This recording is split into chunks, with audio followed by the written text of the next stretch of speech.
E então aconteceu que no segundo 1023º ano do governo dos juízes, o Membronita pensou, e estando a ponderar, sua mente se iluminou e pôde ver claramente.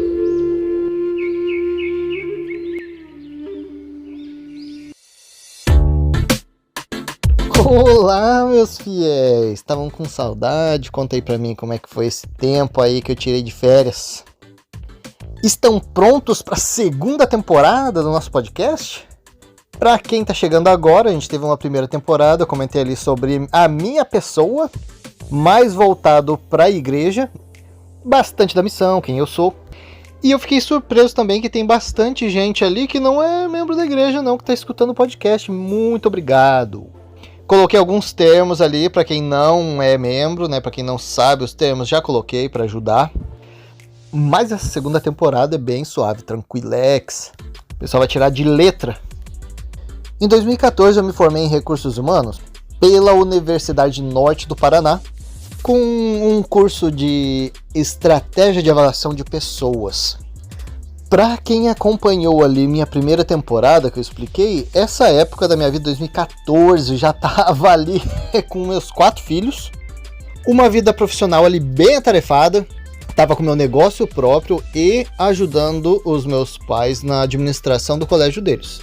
Eu me considero assim bem satisfeito com a escolha de curso que eu tive.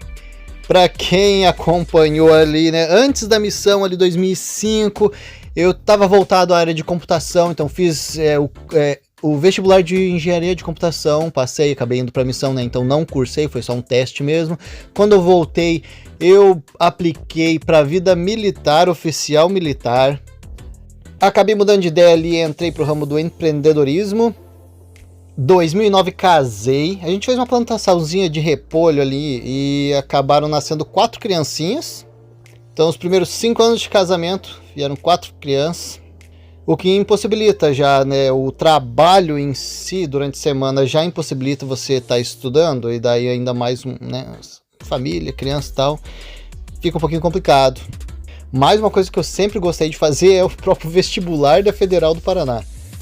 Testar meus conhecimentos, mesmo que eu sabia que eu não ia cursar, eu gostava de fazer a prova, né? Tava sempre progredindo, na verdade, enquanto mais vestibulares eu fazia, mais questões eu estava acertando. Todos esses testes de vestibular que eu fiz depois foi para língua portuguesa. Na verdade, por mais que eu estava fazendo mais por teste de conhecimento e não por querer cursar em si, mas língua portuguesa era uma matéria que eu ia muito bem na escola, gostava bastante. Literatura, gostava de ler bastante, minha irmã me incentivou, minha irmã mais velha me incentivou bastante, eu li muito na minha adolescência, mas ainda tinha aquele desejo de estar cursando alguma coisa. E entre fazer algo que eu gosto e alguma coisa útil para o que eu estava fazendo no momento, escolhi o curso de Recursos Humanos. Aprendi bastante ali de leis trabalhistas, recrutamento, treinamento, então foquei bastante ali em avaliação de pessoas. A gente estuda também um pouco de psicologia voltada ao trabalhador e sociologia. Mas se eu fosse escolher uma matéria ali nesse curso que assim mais me chamou a atenção, que eu gosto, é o desenvolvimento humano. E é o que a gente vai estar tratando aqui nessa segunda temporada. Já há muito tempo eu tenho ouvido bastante podcast de história antiga, história do Brasil, e o que me fascina é o comportamento das pessoas ao decorrer da humanidade, os grandes feitos, os grandes erros, os grandes acertos, descobertas, até chegar no que somos hoje. Então, recapitulando lá, a primeira temporada a gente falou sobre mim, sobre minhas experiências, para vocês conhecerem quem eu sou. A segunda temporada, o pessoal tem, na verdade, pedido muito sobre o conteúdo da terceira temporada, que é o cerne desse podcast, mas eu não poderia chegar lá sem abordar essa segunda temporada aqui, que é fundamental. E a quarta temporada, que é uma surpresa aí pra vocês, vão ficar com curiosidade quando eu vou falar nada. Bom, vou estar fazendo aqui algumas indicações de materiais também no decorrer do nosso podcast, porque assim, a gente tem que compartilhar, né? Essa é a ideia. compartilhando conhecimentos, ideias e experiências. Então, semanalmente eu tenho consumido mais ou menos entre 30 e 50 horas de podcast, de conteúdo, e assim, que eu consigo super prestar atenção e absorver muita coisa disso aí. Mas não só isso, eu tenho lido alguns livros, mas assim, confesso, tenho achado uma dificuldade bem grande para achar um tempo para parar para ler. Eu tenho problema na coluna, então assim, ficar sentado me incomoda demais, ficar deitado por um longo tempo também incomoda. Então, teoricamente, eu teria que estar andando lendo um livro. Eu confesso assim que não é uma das situações mais propícias aí para estar absorvendo conteúdo. Então, eu encontrei um aplicativo de leitura de PDF. Então, assim, os livros, eu tinha alguns livros que eu consegui encontrar em PDF, os que eu não consegui encontrar eu compro mesmo PDF. E, geralmente um livro ali vai ser uns 50, 60 reais o livro físico. Ele em PDF vai ser tipo 3, 10, talvez no máximo. Não achei nada mais do que 4 reais. Então, super em conta. Né, considerando também que eu tenho esse aplicativo para leitura do PDF, então eu jogo o PDF ali e ligo o leitor de PDF, vai ter um locutor. Então assim, o aplicativo ele tem, né, algumas vozes pagas, né, e algumas vozes gratuitas. Dessas gratuitas obviamente não são, né, a melhor locução, mas é entendível e dá sim para consumir aquele conteúdo tranquilamente. Hoje, 2023, tenho usado Natural Reader, mas já conversei ali com o meu irmão que usa Apple e no iOS não tinha, ele não encontrou. Tá, então o pessoal da Android é o Natural Reader, mas provavelmente se você colocar ali o locutor de PDF vai encontrar alguma coisa, tá? Só estou indicando o que eu estou usando no momento. O canal O Membro Fiel, de onde é que surgiu isso aí? Apesar de parecer assim uma prepotência do Senhor seu Criador, Ozzy não está se intitulando membro fiel. O membro fiel da primeira temporada é o membro ali dedicado em busca do seu aperfeiçoamento. Então a filosofação, sim, a segunda temporada aqui é o membro da sociedade dedicado no seu aperfeiçoamento como pessoa. E quando eu criei a logo, já coloquei propositalmente o membro fiel, o bem grande, que é alusão ao Ozzy. E vocês devem estar se perguntando, o meu nome é Osair. Confesso que na minha juventude, na minha adolescência, na minha infância, eu não gostava do meu nome não. Primeiramente é um nome assim que você não escuta em lugar nenhum. E a terminação em ir tem dois problemas. O primeiro que eu descobri na minha infância foi assim, que remete muito ao interior ali, capial. Então você fala assim, Osair. Então assim, você já tem aquele acento do Paraná. Valdir, Valdemir, Jair, Osair. Mas o meu pai era Osair. Meu avô era Osair, e eu fiquei curioso para saber de onde é que tiraram esse nome. Então, pelo que o meu pai me falou, a minha bisavó nomeou o meu avô de Osair, porque ela viu este nome numa revista, viu um rapazinho bonitinho na revista com o nome Osair e resolveu dar este nome para o meu vô. E chateado com essa situação de eu não conhecer outros Osaires, eu entrei no meu Orkut e digitei Osair e pá! Vários Osaires. Todos do Paquistão. Eu pensei, vou dar uma perguntada pra esses caras. Mandei uma mensagem em inglês ali. Ei, meu chapa, meu xará. Finalmente. Fala aí, meu parça. Me conta aí de onde é que é este nome. E o cara me falou, esse nome tá na Bíblia. Eu, não acredito que eu nunca achei esse nome na Bíblia. Você tá de brincadeira? E o cara falou assim, não sei se vocês têm ciência, mas os paquistaneses são em sua quase totalidade muçulmanos. Então, esse nome é do Islã. E para quem não sabe ainda, Os muçulmanos têm o livro deles que se chama Alcorão, escrito por Maomé, mas também usam a Torá, que nada mais é do que os 5 livros de Moisés, sim, Gênesis, Êxodo, Levítico, Número, Deuteronômios, Josué, Juiz, Ruth, Samuel, Reis e Crônicas, Esdras, Neemias, Esther. Pá, tô afiado ainda! Tá, Torá é só os primeiros 5 lá, tá? E eles também acreditam no Velho Testamento. Pá, cheguei, perguntei, falei, qual que é o nome lá no Velho Testamento? Então, ele falou que é Esdras. Ah! Esdras em português, talvez em inglês, e no árabe, Osair, e no grego, Ezra. James Esdras Faust, pois é, Ezra Taft Benson é o meu nome em outra língua. Aí eu comecei a gostar do meu nome, pá, pô, aí ficou legal. Mas meus irmãos me chamavam de Ozzy e pegou e eu gostei, na verdade.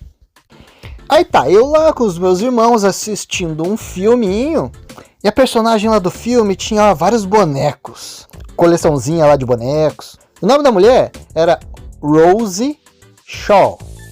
Aí começou o bullying, né? Ozzy Shaw. Eu tinha minha coleção de bonecos do Comandos em Ação, tinha um monte de boneco. Aí pegou Ozzy Shaw. Então eu uso este codinome, que agora está explicado para vocês a origem. E Osair significa o ajudante de Deus. E o meu segundo nome é Jesus, Osair de Jesus. E obviamente, né, não faltou na escola ou na minha vida as piadinhas pedindo para eu transformar a água em vinho ou andar sobre as águas. Infelizmente ainda não adquiri estas habilidades. Agora, engraçado, né? Osair, apesar de estar na Bíblia, é a versão árabe, que quase em sua totalidade é muçulmana. Então eu tenho o primeiro nome muçulmano e o segundo nome cristão.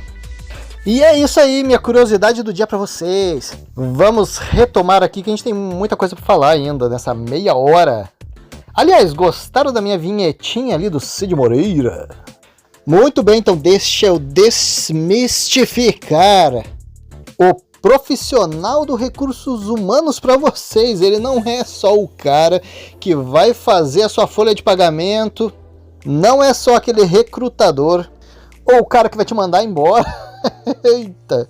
Nem aquele cara coaching que vai te ensinar como ganhar R$1 milhão em um ano e vai abrir a conta dele e só tem R$37.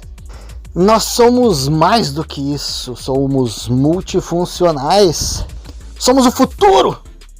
O meu foco é trabalhar padrões comportamentais e emocionais que impossibilitam as pessoas de alcançarem suas metas como indivíduo. Eu falo meio tipo, é o carro do ovo que está passando. 30 ovos por R$10. Bom, vamos aprender um pouquinho, né, pessoal? Vamos nos capacitar, investir em nós mesmos, tornar nossa vida um pouco mais prática e principalmente aí um melhor convívio e relacionamento na sociedade. Eu falei de história, né, mas eu tenho consumido podcasts sobre o quê? Sociologia, filosofia, antropologia, psicologia, religiosidade, política e história. Eu vou deixar a religião aí que vocês aprendem todo domingo aí na igreja, então assim, a gente não vai abordar muito, talvez alguma coisa no decorrer, né? Mas assim, cara, é muito legal, não é chato não, como assim? Cara, tem muita coisa interessante, sim. Eu pensava que na minha adolescência, filosofia, pra quem enfiar essa matéria no nosso currículo, mas é muito da hora. E é assim, né, um negócio levando a outra. Eu comecei com história, nossa, eu tava escutando coisa pra caramba de história, de repente entrou ali Sócrates, Aristóteles, eu pensei, cara, muito legal estudar sobre os caras, saber quando eles nasceram, quem surgiu, aonde, quando, como. que o cara fazia e pô, de repente começou a emendar nas ideias deles. É a vontade que dá, sabe, é fazer um curso superior para cada uma dessas matérias. Entrou depois em psicologia, pensei, nossa, cara, muito bacana. Começar a conectar as coisas. Isso acontece muito em história também. Pá, tá lá estudando sobre o Napoleão Bonaparte, começou a dominar a Europa inteira ali. Francesinho atentado. Tentou tomar a Inglaterra, não conseguiu, por ser uma ilha, por ser bem forte na parte de marinha. Aí o francesinho invocado falou, não, eu vou boicotar o comércio, esses caras vão morrer de fome. Portugal não aceitou, porque tinha uma relação comercial bacana ali com a Inglaterra. O francesinho falou, beleza, tô chegando aí. O rei português vazou pro Brasil. E foi aí que a gente teve a família real no Brasil. E essa é a explicação mais plausível de por que o Brasil é desse tamanho e ele não se dividiu em um monte de paizinho, igual aconteceu com o resto da América Latina. Que a Espanha não conseguiu manter um estado soberano enorme aqui, mas por conta de ter a família real portuguesa aqui no Brasil, manteve. E hoje a gente tem esse Brasilzão enorme aí que a gente conhece. E eu acho muito bacana conectar essas coisas. Então, assim, fiz muitas conexões com bastante matéria para estar aqui compartilhando com vocês, meus fiéis.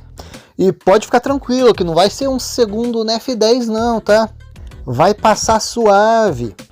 Para quem não é da igreja, segundo NF10 é um capítulo ali onde emenda no livro de Mórmon uma sequência de escrituras que está citando Isaías da Bíblia. E é uma leitura ali um pouco mais difícil de ser levada. A piada é feita ali, de que você está lendo o livro de Mórmon e de repente passa, trava em segundo F10 e não passa. Mas aqui não. Aqui vai ser um Alma 5. Passa suave, pensa assim, pô, acabou já, queria mais. E eu digo Alma 5 porque é a escritura minha preferida, assim, Alma 5,14. Já haveis experimentado uma mudança de coração? Então aqui a gente vai trazer conhecimento, a gente vai argumentar, vamos ajudar a entender que eu quero trazer novidade para vocês. Então assim, ó, já tô com todo o organograma completo para vocês. Tenho muito conteúdo aí, é só gravar. É só alegria! E eu já tenho um vídeo aqui especial, sim, mas só vai curtir quem for inscrito aqui no nosso canal, poxa. Dá uma curtidinha aí, segue nós. Pô, dá uma ajuda ali, né? Que isso aí ajuda no algoritmo, o pessoal vai estar vendo, entendeu? Não tem nada pra falar? Manda um emojizinho pra gente, manda um joinha. Temporada passada ali eu mandei o vídeo especial da missão, uma coletânea ali, alguns vídeos meus. E agora, nessa segunda temporada, eu já tenho o vídeo pronto, só que eu vou segurar isso aí mesmo. Vai ficar na curiosidade até o final. E ó, o vídeo é top, hein? E esse vídeo, o bom dele é que ele tem bastante áudio, o áudio já é meio que explicativo, então eu vou poder estar mandando ele para áudio sim e compartilhando no Spotify também. E aliás, estou aí tentando ver se eu consigo compartilhar esse canal aqui também no Google Podcast e alguns outros podcasts aí para quem não tem acesso ao Spotify. Spotify é o aplicativo do Draco Malfoy. Vamos falar de Sudão? O que o Sudão tem a ver com o nosso podcast hoje? A gente vai usar essa história para retratar um pouquinho do propósito do meu podcast aqui, principalmente essa segunda temporada. Sudão é um país na África grande, e ele vive um conflito enorme já há muito tempo, ainda não acabou, tá? Em 2023, pode ser que acabe no futuro, esperamos, na verdade. Mas não é a realidade hoje. E basicamente o que acontece, eu vou resumir para vocês, ele vive um conflito bem grande, tribal, uma guerra civil interna ali. E o principal fator que divide as pessoas é a religião. Temos o Sudão do Norte e o Sudão do Sul, e basicamente é uma briga entre cristãos e muçulmanos. Um quer destruir o outro, e quem fica aí nesse meio é a população que acaba sofrendo, porque assim, a gente já sabe que não é de hoje que a África já sofre com seca, com pobreza, e tudo que não precisa é mais uma guerra civil religiosa para estar trazendo mais desgraça para o país. Já que é uma questão bem complicada de outros países estarem tomando partido e se envolver, a ONU resolveu pelo menos fazer uma chamada ali para a questão da pobreza e a ajuda humanitária, para ver se sensibilizava o pessoal a ajudar essas crianças, pelo menos as pessoas. Mas assim não estava surtindo muito efeito, então eles resolveram dar uma apelada e chamaram um cara conhecido por tirar fotos polêmicas já, que era o Kevin Carter. Ele foi lá para o Sudão com uma comitiva de direitos humanos. Assim que desembarcaram do avião, ele já avistou ali uma menininha com um abutre. Sim, se você colocar no Google ali, o abutre e a menininha, já vai chegar essa imagem, tá? Imagem bem famosa. Na verdade, ele ganhou o prêmio Pulitzer de fotografia por essa foto. Então, se a ONU queria chamar a atenção mundial para essa questão no Sudão, eles conseguiram com essa foto. Que apesar de ser meio apelativa, sim, chamou atenção e assim, muita gente ajudou depois disso. Quando o Kevin voltou e foi dar uma entrevista sobre essa foto, o pessoal começou a atacar ele demais. Ah, você ajudou a menininha, o que você fez? Tal. Ele ficou meio perdido porque na verdade ele chegou lá, ele achou que ia ser uma coisa e foi outra. Na verdade foi um ataque. Ele não estava pronto para aquilo. E até ele falou algumas coisas que não convenceram muito, na verdade ninguém sabe se é real ou não. De que ele foi lá e chutou o abutre para ir mais longe e tal, e depois outras pessoas ajudaram essa criança, mas assim, o que se sabe é que essa criança no final das contas acabou falecendo alguns dias depois dessa foto.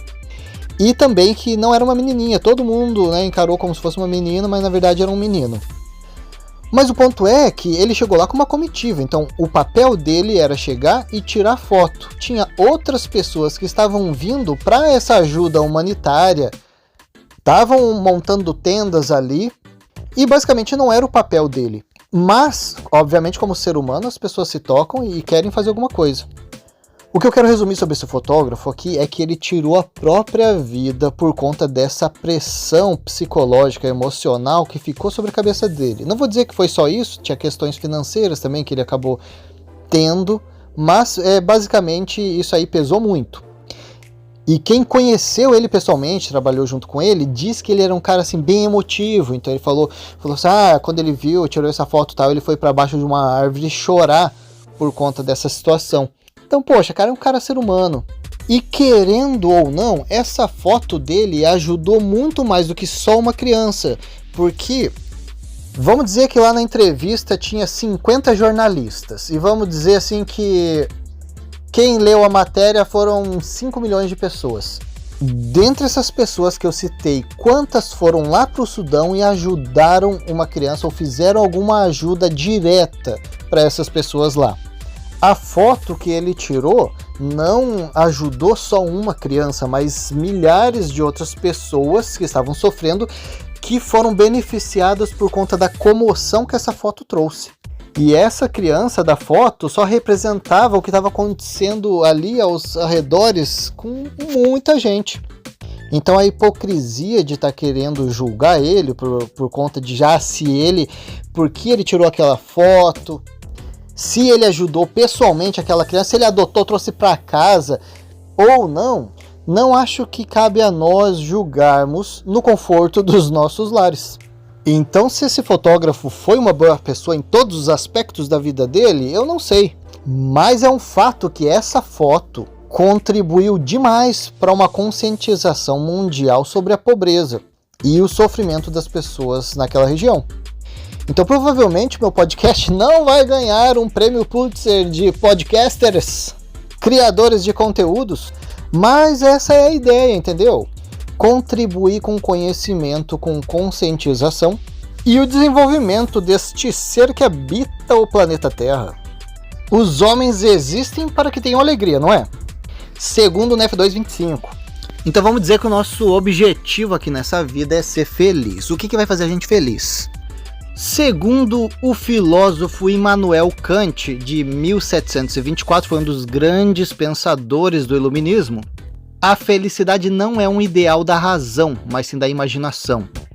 Então assim, é racional eu pensar que eu vou numa festinha e eu vou comer 50 brigadeiros. Porque sim, faz toda a lógica, é muito bom.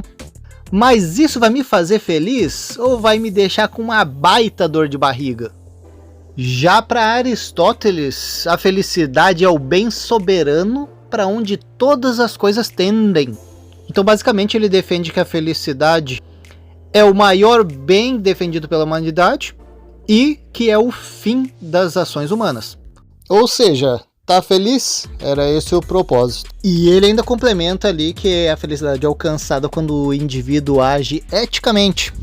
Para quem quer se situar aí, Aristóteles é um filósofo grego que viveu em 374 a.C. E mais um contexto histórico aqui para vocês. Ele morava na Grécia quando a Grécia foi invadida pela Macedônia por Felipe II, que era o pai de Alexandre o Grande, que ainda era pequeno.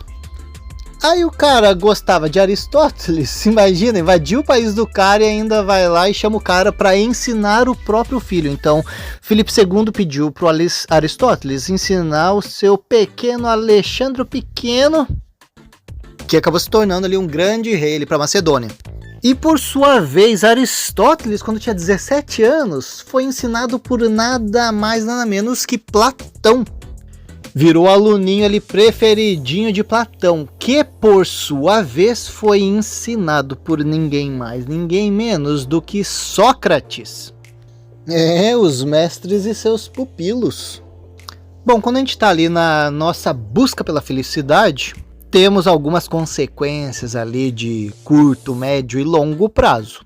E às vezes nós tomamos alguns caminhos contraproducentes, sem perceber. Vamos citar um exemplo contemporâneo aqui. Os pais têm os filhos e eles querem o melhor para seus filhos. E vão avaliar aqui o que vai deixar meu filho feliz. Eu vou dar alguns bens materiais para ele, eu vou comprar algumas coisas que ele gosta, ele vai ali para passear. São coisas aí de curto e médio prazo. E vamos dizer, eu vou investir no futuro, na educação, para ser um investimento de longo prazo para a felicidade dos meus filhos. E vamos dizer que nessa busca eu trabalho o dia inteiro, todo dia, e trago um monte de dinheiro que vai beneficiar isso, mas acabo passando pouquíssimo tempo produtivo com os meus filhos. E que por conta aí desse meu corre do dia a dia eu não percebo isso, mas na verdade meu filho estaria ali preferindo passar muito mais um tempo de qualidade comigo do que aquilo que eu estou proporcionando financeiramente para ele. Tá, então faltou um equilíbrio. Então nem sempre, mas muitas vezes, o caminho mais certeiro aí é o do equilíbrio em vários aspectos da nossa vida que requerem a nossa atenção no dia a dia. Então seria de um tanto de hipocrisia eu falar que o dinheiro não traz felicidade quando ele proporciona muitos meios para que seja alcançada a felicidade, mas o foco total, como se ele fosse a fonte da felicidade, acaba nos cegando e deixando obsessivo pela busca dele. Então eu quero uma casa grande, confortável para eu me sentir bem, eu quero um carro potente e confortável que vai me fazer sentir bem. Eu quero dinheiro para trazer o conforto para minha família, para poder passear, me divertir, trazer felicidade para o meu dia a dia. E vamos dizer que eu vou passar por cima da minha saúde, eu vou trabalhar como um condenado em busca desse dinheiro, prejudicando a minha saúde. Ou, por exemplo, eu vou lá e eu vou assaltar um banco porque ela vai ter muito dinheiro para minha felicidade. Estou passando por cima da ética das outras pessoas. Vou comprometer a minha liberdade, minha paz de consciência. Então vamos trabalhar em cima disso. A busca da felicidade da melhor forma possível, nos desenvolvendo cada vez mais como seres humanos, num convívio social. Belezinha, pessoal? Esse aqui foi um episódio introdutório aqui da temporada, com um assunto aí mais vago, mas eu vou deixar a lição para casa, é isso. Eu vou deixar uma pergunta e no próximo episódio a gente vai estar conversando sobre ela, só que vocês vão pensar sobre essa pergunta. O que vocês fariam se tivessem 24 horas de vida? Então vocês têm o dinheiro que vocês têm na conta, agora abre lá, fala pra gente quanto vocês têm na conta. Vocês têm as pessoas do convívio de vocês, a vida como está hoje. Vocês têm 24 horas de vida. E depois, sei lá, aconteceu uma catástrofe, mas vocês estão cientes de que vocês vão ter só esse dia de vida. É uma doença terminal ali de 24 horas. Tem algum projeto pendente a ser resolvido? Tem alguma coisa que você está planejando há tempos para fazer e ainda não fez? Dá uma pensadinha aí e a gente vai conversar no próximo episódio, tá bom? Obrigado pela audiência, pessoal, e a gente vai ficando por aqui, beleza? Até a próxima!